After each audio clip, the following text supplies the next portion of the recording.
ایک بزرگ ہے حضرت مظفر کاندلوی رحمتullah علیہ، کاندلہ سے دہلی کی طرف پیدل سفر کر رہے ہیں راستے.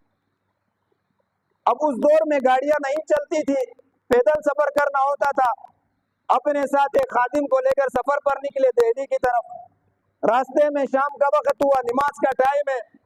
ایک بستی آئی، انہوں نے مشورہ کر کے مسجد میں چلے گئے کہ اس مسجد میں نماز پڑھ لیں. جب مسجد میں تشریف لے کر گئے تو مسجد دیکھا کہ بالکل ویران پڑی ہے، کوئی نمازی نہیں ہے.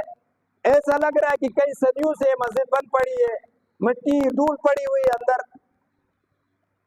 خادم کے ساتھ مل کر اس کی صفائی کرنے کے بعد ایک شخص محلے سے ان کو دیکھ کر وہاں مسجد میں آیا.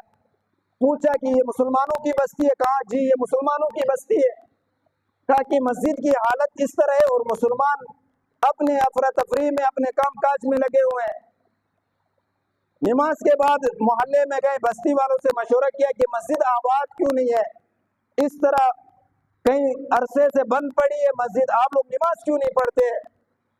تو کسی کہنے والے نے کہا کہ ہمارے جو سردار ہے، ہمارے وڈیرے، ہمارے خان صاحب ہیں، وہ اس محل میں رہتے ہیں، اگر وہ نماز کے لیے آ جائے تو اس کے پیچھے تمام بستی والے آ جائیں گے.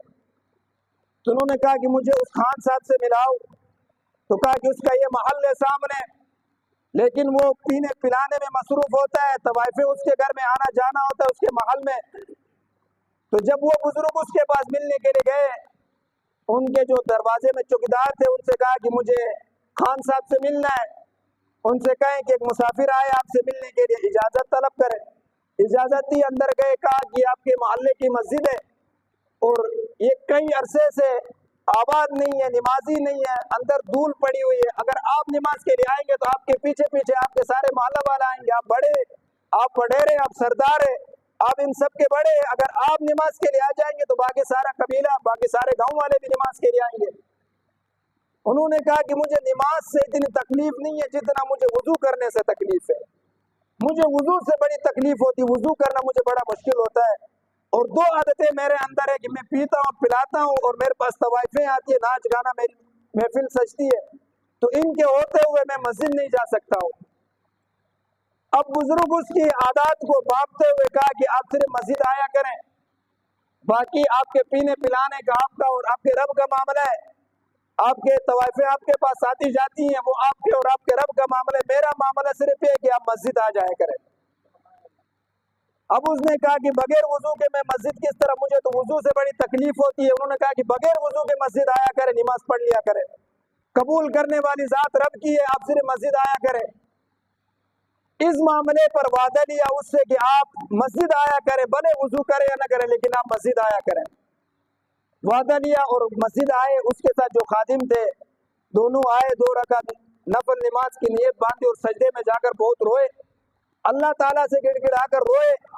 تو خادم نے سلام کے بعد پوچھا کہ آپ تو اسلام میں فقہا نے تو یہ لکھا ہے کہ بغیر وضو کے انسان اگر نماز جان بوجھ کر پڑھے تو وہ کفر میں داخل ہو جاتا ہے، آپ نے کس طریقے سے اس کو بغیر وضو کے نماز کی اجازت دے دی؟ تو فرمایا کہ وضو کرنا، میں نے اسی وجہ سے 2 رکعت نفل پڑھ کر سجدے میں رب سے دعا کی کہ اللہ تبارک و تعالیٰ اس کو پاکی کی توفیق خود اللہ تبارک و تعالیٰ دے گا. میری استطاعت اتنی تھی کہ اس کو مسجد میں لانے کی، باقی پاکی حاصل کرنا، وضو کرنا، اللہ تبارک و تعالیٰ اس کو توفیق دیں گے. نماز کا وقت ہوتا ہے، اذان ہوتی ہے، تو وہ پہلی مرتبہ مسجد کی طرف آتے. انہوں نے کہا کہ پہلی مرتبہ اللہ کے گھر جا رہا ہوں، غسل کر لوں، صاف کپڑے پہن لوں، خوشبو لگا لوں. تمام چیزیں تیار ہو کر جب مسجد میں آیا تو اللہ تبارک و تعالیٰ نے اس کا کایا ہی بدل دیا. اور جب مسجد سے نکلے تو پکا ارادہ کر کے نکلے کہ آج کے بعد میرے محل کے اندر نہ کوئی طائف آئے گی اور نہ کوئی شراب کی محفل سجے گی. تمام چیزوں کو ختم کروا کر پھر اس کے بعد اپنے گھر میں داخل ہوا اور ساری زندگی پکے اور سچے نمازی بن کر زندگی گزاری. تو ہمارے اور آپ کے عہد میں اللہ تبارک و تعالیٰ نے صرف کوشش رکھی. ہم نے کوشش کرنا ہے، ارادہ کرنا ہے، نیت کرنی ہے کہ ہم نے نماز پڑھنی ہے، اپنے ساتھ والوں کو دعوت دینی ہے، محنت کرنی ہے، ان کو اللہ تبارک و تعالیٰ کے ہاتھ میں کہ ان کو قبول کر کے اپنے راستے میں لے کر آنے کی. تو آپ سب کوشش کریں گے نا کہ اپنے ساتھیوں کو، اپنے پڑوسیوں کو نماز کی دعوت دیں گے. تو آپ سب نے عہد کرنا ہے کہ آج کے بعد اپنے پڑوسیوں کو، اپنے دکاندار کے